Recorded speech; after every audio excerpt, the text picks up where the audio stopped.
All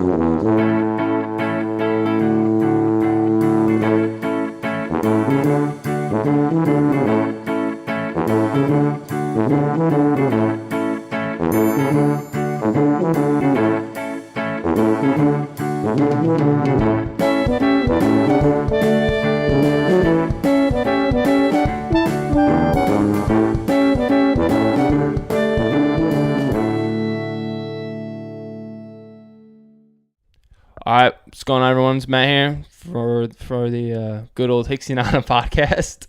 Forgot what podcast our name was. It's Matt, Dave, and today our guest is Collin. So Collin, say hi to the people. What's poppin', everyone? So Collin, we saw you at the Mandala concert, Mandala / House Tompkins. It was a great concert. Performance, great phenomenal time. Performance. And you have seen Mandala. Really, you've seen their entire evolution from when they first started until like where they are now.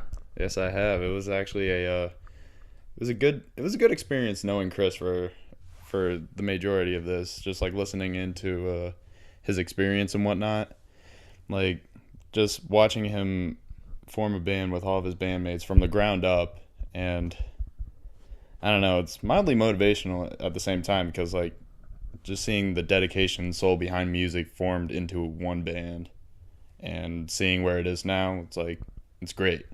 Yeah, so talk about like the early stages of Mandala. Like when did you first see them? The first time I saw them is when they were playing at the Space in Hamden. So how long ago was that? Ooh, this was right before my freshman year of college, so like right after senior year, summer of 16. All right. I was meeting up with some people that I met in a group chat for college because like we haven't like met each other in person before, but we've been talking for a while. So we're just like, hey, my friend Chris is going to be performing at this place. Why don't we just meet up there? So we were just like, screw it, let's just go there. So we met up. It was around like, it was summer. It was pretty early. This was back when I used to smoke tobacco. Ooh. Edgy. That's edgy. Edge Lord right here. But no, I'm glad to say I kicked that. But we all met up there, and we were just having a great time. Then there's a few other people performing that day. I remember one band in particular. They were the Basement Kids or something. Okay. I believe they were the Basement Kids. They were really good. Shout out to them. They were really good. But this is when I first met the rest of the band, or specifically Morgan, Abe, and Mike Ployd when he was formerly in the band. They were all performing, great time. The surroundings were like grunge, but it was perfect for the environment. Everyone was having a great time, and the music was so heartfelt. Like you could feel it, especially with the amount of speakers that was in that small area. Like it was loud, but that was like when I first started listening to them, and then I got their album too, which the link is somewhere. Obviously not going to be here, but we could probably find it. Probably put it in. We could probably put it in. Oh yeah. So shout out to Mandala. Shout out Mandala. But then ever since then they've been just doing performances in New York, Philly, and also Connecticut. Like going to colleges. Like they've just been making a name for themselves. And then recently they put out their latest album, Cash for Smiles. Which is absolutely, if you haven't listened to it, you have to listen to it. It's a phenomenal album. Did you guys end up getting the CD at the performance? We didn't get the CD, but they're everywhere. You know, they're on everywhere. Spotify and everything. So I listened. I remember because Chris and I worked together at Oliver's for a good. Shout out Oliver's. By the way. Yeah, shout out Oliver's. And I remember the day he released it, I was working with him, and he was like on his phone, and he's like, "Hey Matt, you know how to do like a business promotion on Instagram?" I've got no idea. It's like I don't have any business endeavors, but at least at the time I didn't. But I remember him saying, "It's like, dude, you should go home, listen to it," and then I just came home. And I remember in particular Hotel Lobby, listening to that song for the first time and like literally having like goosebumps because I was like, holy crap, this is. It starts off like so smooth and then just picks up and picks up and picks up. Like I like the way your music flows. It's just very chill, like vibe. I mellow out when I listen to your stuff. It's just one of the greatest things I've listened to. So, but if you were to pick a song off of that album, what would be your favorite one? By far, Hotel Lobby. Okay. In my opinion. You talking about the latest album? Yeah, they the have? latest. I haven't listened to that yet, but I will check that out when I get home today. Definitely, for sure. Okay. I think it's a 2-horse race between Hotel Lobby and then I think David Brown. Was that on there? I believe it's Danny Brown. Danny, it's not like that. Yeah. It was the first song, and it was really good too. Yeah. My favorite one is Washed Up because Okay, it's yeah. also one of those ones that starts off smooth, Mhm. but it picks up super quick and it keeps the same emotion throughout the entire time. Plus, it's like I know like a major. I listen to it too much. Yeah. So, yeah. So really quick, I just want to ask you, what kind of like genre of music are you into? Oh boy, I have such a wide variety of music. Like for example, I just downloaded my old middle school playlist, which consists of Skrillex, Good Charlotte, God. Metallica, Hey. and Green Day, and that's basically it. Okay. And then, but nowadays I've been listening to some like, as you guys might call it, mumble rap, but like Trippie Redd, Lil Uzi Vert, and a few SoundCloud artists like Baby No Money. Like he's great. Like I hope he does great things because he's kind of small, but he's grown. But yeah, I'm just kind of like listening to a lot of stuff. You're kind of like in pretty much every genre at once, sort of. Except for country. Okay. Well, that's kind of. Even though at work, I ask people, kind of anywhere pretty much. It's like, what kind of music are you into? Everything but country. I don't know. It's negative connotation with like country. I personally, I don't like the new country. I would listen to like the older like 60s, 70s country, but like nothing like. It's kind of the same thing over and over. It's kind of formulaic. It's like my tractor broke down, my girlfriend broke up with me, and my dog is crippled, and they have to put it down.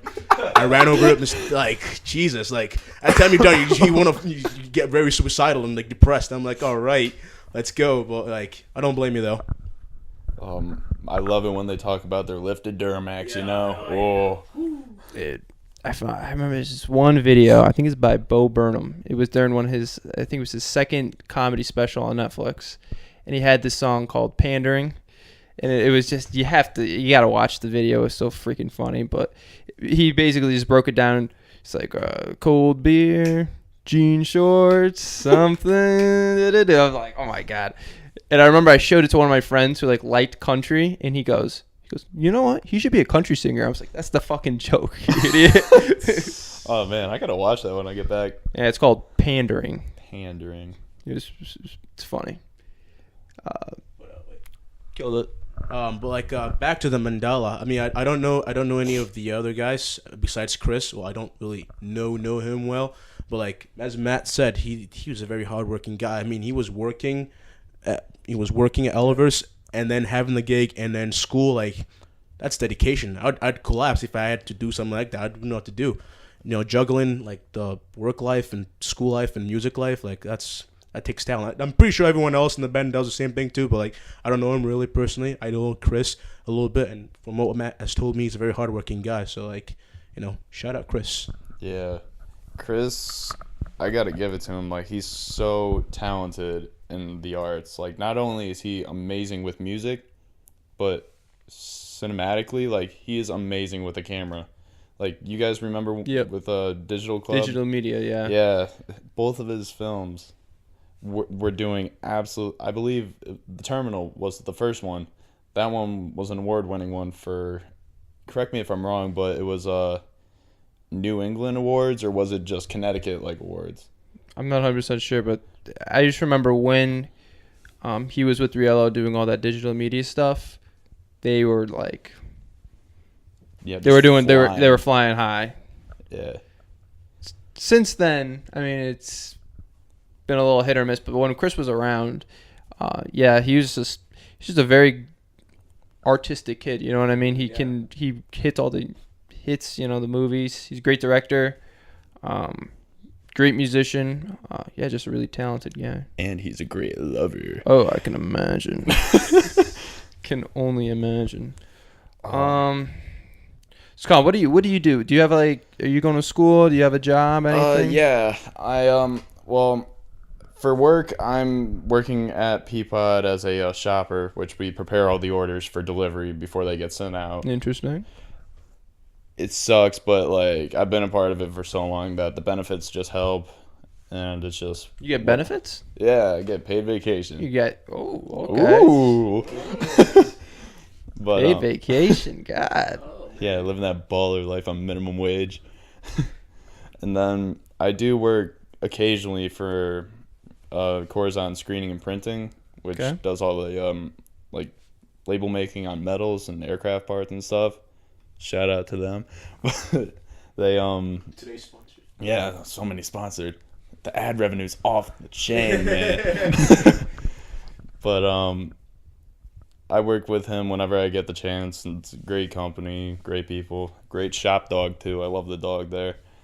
And for school, I go to WCSU, Western Connecticut State University, for a marketing major and a minor in management. So, nice. So you're gonna be a big business guy after this? Really hope so. Good. Yeah. So Peapod, how does that work? You just set up everyone's like. I mean, we get like this little Pit Boy thing. Yeah. It's really cool. It's like a window. It's run on Windows 10. Well, actually, no, Windows 7 on your arm, and then you get a little scanner. Essentially, it shows your order in like a specific line, so it's like streamlined stuff. Yep. It's so tedious after a while, super repetitive, but like it's burned into your head after like the first week. So it's like, it's a way of life at that point. You just go up, it tells you what item it is. Like, let's just say you need a 12-pack of Mountain Dew. Right. And then you go up to the Mountain Dew, you scan the barcode, you scan the green box that you put it in, which is called the tote. You put it in there, onto the next item until you're done with your order. I can imagine how that can get pretty tedious pretty fast. Oh, no, not at all. But is it like a physically demanding job? Like, oh yeah, you're always on your feet, but like if you're used to walking around just pulling things, it's a job. All right. It's simple. It pays the bill. Say, listen, and also you get paid vacation. Like, dude, you're living the life, man. That's awesome. As soon as it hits February, I get the 2-year bonus. I'm not sure what that is yet, other than 2 weeks paid vacation. So Ooh, I'm so what do you forward to that? So on vacation, where are you gonna go out? Do you like typically go out of state, do something, or you just like chill? I save my vacation for the summer, which we have a house down in North Carolina, and we go there for 2 weeks with the family, so we could all just meet up and just, drink some adult beverages and whatnot. Nice. Because 21. Dang. But yeah, it's a great time meeting up with family, since we don't really get to see each other, since we're all busy as all hell, just doing our own things. Also, I meet up with my cousin, coincidentally, named Collin, who's in the Air Force. Mm. Yeah, so don't really get to see him too often. Yeah. Wait, is it who I think it is? Or? No, it's not. No, but it's spelled the same way. Oh, okay, making sure. I was gonna say, how are you guys related? I mean, like, a lot of people think Collin's my cousin just because we share the same name. No, not even that. You said he's also coincidentally in the Air Force too, Collin Kennelly. So that I was is very like, true. I kind of put two and two together. I was like, are you what? No. Shout out Collin Kennelly, by the way. He's a cool kid. Yeah, Collin, if you're listening, miss you. Do great things for the U.S. I saw Collin actually not too long ago. He was at we were at Oliver's, and I just I was like, oh, yo, Collin, it's like, how's everything? And he's like, dude, it sucks. Really? He hates it, dude. Why? I don't know. Every military person I've talked to that's gotten in the military is just like, I just want to get my 4 years and get out of there. Because the way, I only talked to Collin briefly, but I talked to Matt Giaquinto, who's going to another academy. It's another military academy. Yeah. It's not, I think it's a maritime academy or something like that. It's somewhere, it's in Massachusetts. Oh, so he's closer. He's just going to learn how to be a boat captain. Not to necessarily go to the military, but basically how it works over in the military, you have your higher officers, which are typically like upperclassmen, and they can they basically control your entire life. They have a strict no alcohol, no weed policy over there. But if you're an upperclassman, you're a higher officer, they can easily slide and get away from stuff. And then if he sees someone else, so let's say Matt saw a higher officer drinking and smoking, right? He's he'll go up to Matt and he'll say listen, he's don't say anything about this, because if you do tell someone, it's I'll end your life. Oh, that's BS. Yeah, because that's what they can do. They have that seniority, so they get away with stuff, and they can. depending on their mood, they can basically do whatever you want. Hey, you want to do 50 up downs today, 50 sets of up downs, 50 sets of push-ups? Yeah, you could do it because your hair's out of place or something like that. So that's basically, I think, when I talked to Collin and I talked to Matt, that was their major problem with the military schools, is that there's that seniority that they're just not all about. Yeah, I could see that. Like, Collin, when I was running cross country with him, he was so ready to. He was so ready to be in the military. But hearing this now, it's just like it's like a what did you expect kind of thing. Yeah, I guess so. Yeah, it's like exactly what they were gonna be doing to him. But yeah. You ran cross country? You did? 4 years, dude. I gotta be honest with you. Like, the word when I first found out what cross country was, it gave me anxiety because it's like you're just running for like miles nonstop, and if you slow down, it's like you're gonna lose and you're gonna look like an absolute wuss, and it's like so much anxiety. No, how do you do slow it? Down when you're in the woods when no one sees you. Oh, really? Yep. Do you still run at all for fun, or? That's funny. Yeah, no one does that ever, but yeah, that's pretty cool though. Holy cow, 4 years.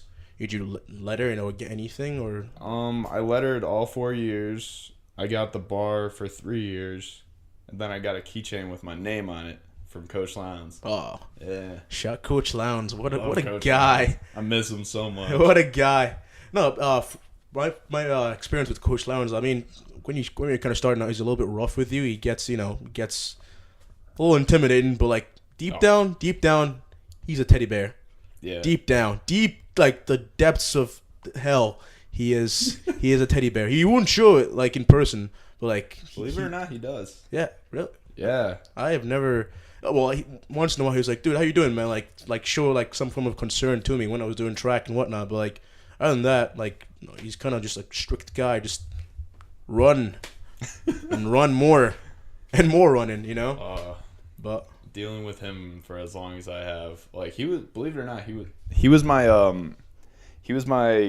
6th grade science teacher also.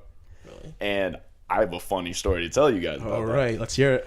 I got in trouble by him back in 6th grade because Anthony Shriver and I stole half a bag of lollipops each from him and got caught on camera. Oh, oof. And I can tell you for a fact, I look guilty as shit on camera.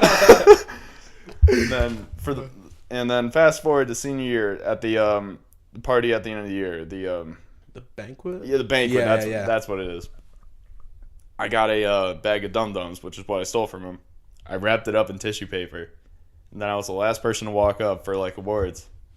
I had it behind my back, and then when he called my name, I went up to him, shook his hand, put it right in his hand. He looked me dead in the eyes. He goes "No, you didn't." I said, "Oh, yes, I did." That's so funny. And then we had all the parents laughing. We hugged it out. We were just having a great time, and yeah. But other than that, he does look out for everyone. As you said, yeah, he is extremely strict, but that's just because he wants you to do as best as you can. Oh yeah, for sure. But like I said, just for the most part, if someone does something wrong or they're not slacking off, he lays into them. I remember one time, I forget what we did, but I think we were bouncing the tennis ball around, messing around, and I don't know. He got mad. And then we're all he has these things called memory lapse. I don't know if you know what that is. Oh, I know. And yeah. And we would do them we did at least 6 around the nonstop, no breaks in between around the track. And I was like, oh my god, why? Why are you so mad over a tennis ball? What has this ball done to you? But man, yeah, what a memories. I'm getting some memories and flashbacks of him now. It's one of those things that actually sparked a memory for me, with the memory labs. We forgot to get water, or one of the 2 water jugs that is for us, and then it's normally the freshmen and sophomores that do it. I was a junior at the time, so I was already dictating all the younger ones what to do. So you got to do. Yeah, and then we were just telling them what to do. We thought they were going to go down there and get it. Turns out they went down to just get snacks and completely forget what to do. Idiots. Yeah, horrible time because we were just doing our own thing, and then Coach Lounge, he was already in a bad mood. I could not tell you how mad he was. But when he came up there, the first thing he said is, "Where's the other water jug?" We all had this look of fear on our faces because we knew we were going to run. Yeah. But instead of memory laps, we did this thing called crop circles, which is like we run around the football field, then we run on the track, then we run around that outside of the fence, and then do it again twice. That is one crop circle. We had to do 3. I'd die. I almost did. Oh my god. Oh, it was a horrible time. Yeah. I remember watching a sophomore puke that day. That was really funny. Well, it's their fault. They didn't bring the waters up anyway, so they deserve that. So they had their heads in the water afterwards. They better get that. If I were them, I'd be bringing the water up. I'll make sure the water was there every day. Oh, That'd be my number one priority. Besides running, that'd be my number one priority. Because, like I said, the least thing, if you do something, not even that. That was probably something a little bit major, but like, if you mess up a little bit, Lounge could just be on you. He's like a tiger, you know? All over you. You know?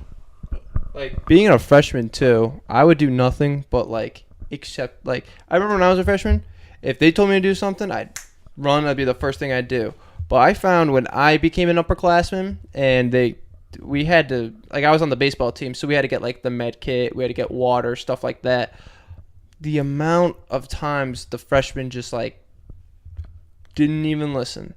We tell them, hey, you, like, give yourself assignments. So, like, Badrasic, you go get the water, Butters, you get the ice, someone do this. And before you know it, we'd have, the bus would show up and coach would be like, where's we don't have anything here. There's nothing. Then he'd have to have someone else go run for it, and we'd be late to our games every time. I don't know. See, when I was I came to Woodland when I was a junior, sophomore, but like people would tell me to go do this, and I'd be like, okay, and just never do it. I was kind of self-absorbed back then. I was a badass. I was like, dude, I'm not gonna do it. I'm better than you, anyways. Screw you. See you later. Take a hike, Wise words of Dave. Hey, I didn't really care because what are you gonna do to me? Beat me up? I'd probably mess you up too. So I was gone in like the feared tiger. I'll tell you, pal. So yeah. Back in the days we used to play sports. Nowadays I don't play any sports. Just stay. Nowadays, what are sports? Yeah, really, I just sit home and play video games all day. That's about it. I go to work, come home, and I play video games. What video games do you play? Nothing like great. I play like Madden. I play like 2K. I play like typically sports games. I don't know. Like I've wanted to get RDR, the new Red Dead Redemption, but like it just looks like it's gonna take so much time to complete. Exactly why I did not get it. Yeah. Too much. Looks tedious. What games do you play? I mainly bounce around 2 games: Rocket League and Battlefield. Ooh, Battlefield. Did you get the new one? Just got it. It is really. It's our last guest, Jackson. Wasn't he talking about Battlefield and how like uncompleted it was? Oh no, God. No. That was at. Never mind. I was actually. It wasn't Jackson. I was at Pepe's Pizza with some friends of my other friends, and they were talking about Battlefield, and they were talking about how the game was like incomplete. It is extremely incomplete. Right. Explain. Well, I could tell you an example from yesterday because I played with my friends that I met. I played with my friends that I met in Avon, or from school, and we always just play the same games together. So we decided to get Battlefield together. Mm-hmm. So when we were playing, we realized that the load-in screens are broken as all hell. That's right. Yeah, the loading screen. It is so bad because it says that you're in the game, then you go into the game, then it bounces you out just to go back in, and then repeat. It's just so confusing and annoying to deal with. But the gameplay is still fun, but they just have a lot of small bugs that just add up to be a buggy game. Like, it's just confusing. That is just typical EA though. Oh, EA taking something absolutely gorgeous like Star Wars Battlefront. That was my favorite. I remember back in the day, I had the PSP. Playing Star Wars Battlefront, Battle Scarred. I forget what it was. Renegade Squadron. That was the only version I had for PSP. I played the living hell out of that. The Galactic Conquest, the instant action. Yeah. The instant action was fun. I used to love doing instant actions, going up against the CPU, 100 versus 100 v 100. It was just like, oh, it was so much fun. But then they had EA got their hands on it, and they're like, no, let's completely take away everything that people liked, and let's just make it another Battlefield. But this time, in Star Wars. Yeah. Like, by the time Battlefield 5 just came out, Battlefield 1 was just finished, fixing the majority of their bugs. So I was so used to, a good game at that point. So when I jumped into it, I was like, what is this? It's like there's so much wrong. Even the maps are unbalanced. The things that they spent years on, not even balanced. But back to the whole EA thing. I remember back in middle school, Star Wars, Battlefront 1 and 2, I got that for PS2. My aunt gave me a PS2 for some odd reason. I first came here, I was like, yeah, sweet, sick. So I got those 2 games. And man, I'm telling you, from the time I got home, I did not do my homework in middle school. I didn't care because it didn't matter. But I would come home from, what time did you get out of middle school? I think we got out at 2:30, but the bus ride was so long, especially for me, I wouldn't get home till 3:30. Yeah, but so I'd come home 3:30, 3:30. I'd play from that time till 10, and then go to bed, and then do the same thing for over and over and over again, because it was so much fun. Those games were just classic games, and they were great.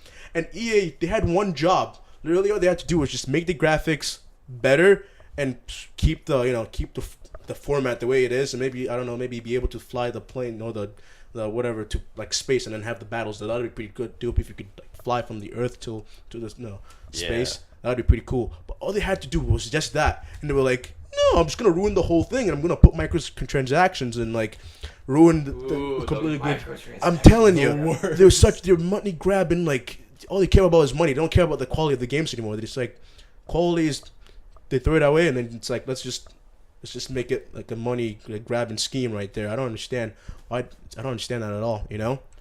Pisses me off, because literally one job: make the game, keep the format, update the graphics, call it a day. People would buy the crap out of that. You'd make money. You'd make the same instead of that, but they made something trashy. I don't know if they made good. I don't remember what the. They made money off it. That's the problem. Yeah, they keep making money off of it. They make money off their absolutely terrible games. For example, if you look right there, I have every single EA Sports Madden from 2019, I think since 2008. He in fact does. And I bought it off PSP, I got it on PS2, I got it on PS3, now I'm on PS4, and it is just the same crap. And I feel like it's getting worse. I feel like they hit a pinnacle in 2016, and instead of getting better, they just kind of plateaued, and they would start removing stuff that from games in years past, and just I don't know. But like you said, they just continue to make money. Yeah, so. And if those said things that they removed, if you wanted them, you have to pay an extra $5 to get them. That's true. Then it's just it's rinse and recycle. Then they come out with the next game. They come out with another game next year, and it's another $60, and then another, probably another $60 with all the mods and stuff you pay for, at least 60. So, want to know the worst game that has done that recently? What? It's not even EA, but it's a Rockstar game.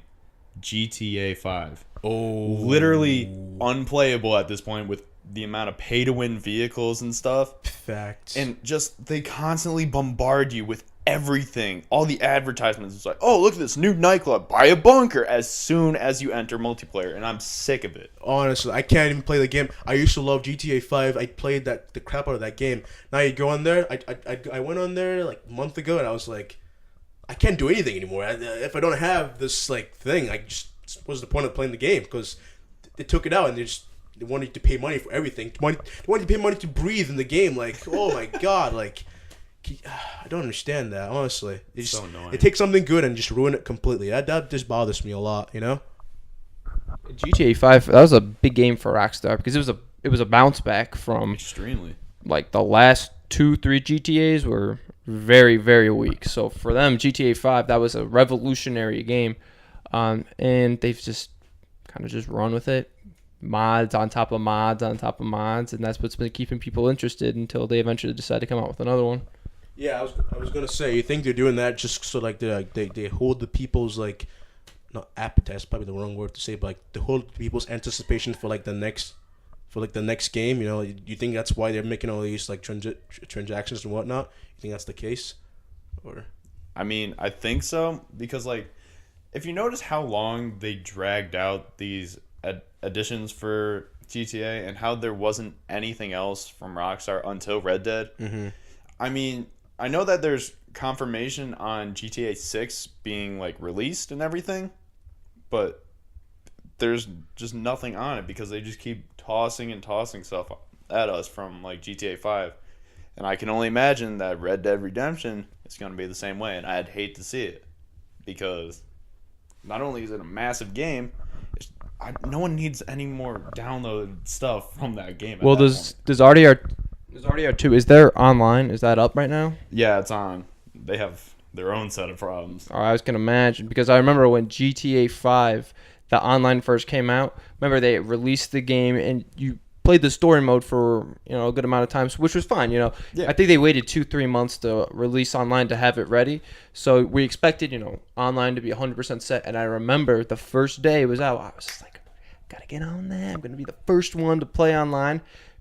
Get online, and then I have to wait I think it was 12 hours. Are you serious? Yeah, it was like 12 hours. And then I would finally get in the game, and it was like, it was literally voices, but there was just no one there. There was no characters, and I was just looking at a black screen and people talking. That's creepy. See, now that would be like a game ender right there. I can't play this. Smash it. I couldn't. Jeez. I was so pissed when that happened. I could see the anger. Yeah, it was just ridiculous because I had waited so long for that to come out, and then I had actually bought the PS4 just for that game too. Yeah. So I was like, oh my god, I cannot wait to get this online going. And sure enough, Well, I mean that's the it's the gaming industry. Yeah, it just sucks because like you remember like back then when. Like, let's just say Nintendo 64, PS2, original Xbox era. Like, all we needed to do was just put in the game. And the worst problem that we had to deal with was if the game would work or not. Yeah, if it would break. Like, I remember on the PS2 games, I would put the CD in wrong, and I had fingerprints all over it, and then it would like start glitching. I'm like, why the heck's it glitching? And then my dad would look at it, and it's like, because you got all these fingerprints over it. So yeah, I had to try rub it on the shirt or whatever. But yeah, that was really the only problem. But other than that, it was they were simple. Yeah, like I also got a PS2, and one of my favorite games is actually on it, Ace Combat. I'm not sure if you heard about it. Yeah. Amazing game. There's this time where I got the notorious circle scratch on it. Ooh. But it was still playable. Really? It was still playable. That's I just couldn't play one of the missions, and believe it or not, I was so lucky. It was the mission that I liked the least. Okay. So it was still like the best game ever. Well, But just had some small problems with it. those were the days. Right there. The days.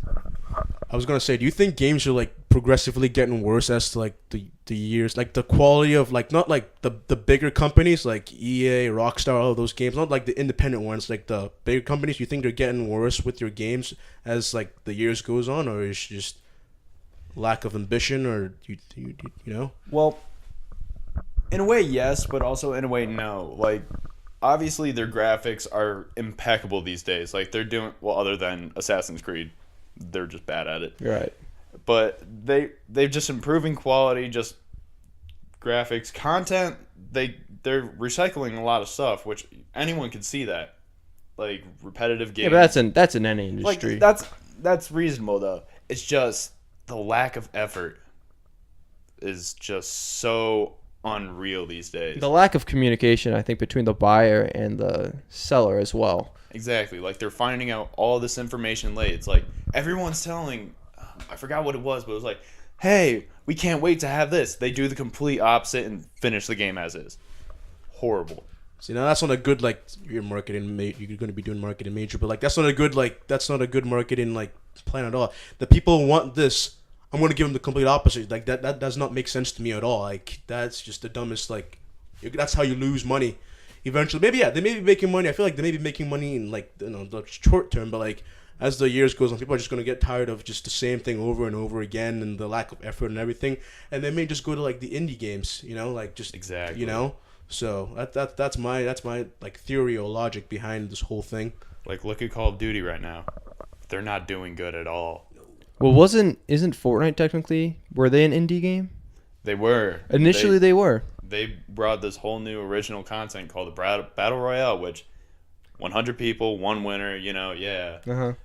Now I completely lost interest in it. Just I can't tell you why. It's just, other than the fact that I'm bad at it, but like it's just not an appealing game to me. Well, I got to say, as much as people hate on Fortnite, which there is a lot to hate about Fortnite, but like you said, it's a very innovative game, and it's really changed the gaming industry as far as Call of Duty. They came out with a Battle Royale thing, and I think Battle Royale it'll continue, I think, for maybe another year or so, but I feel like it'll die down. Just how Team Deathmatch kind of fell. Like, remember Modern Warfare 2? That is all we used to play was, Modern Warfare 2, Team Deathmatch, but then, years go by and then people get bored of it, so there's just going to have to be another thing. So,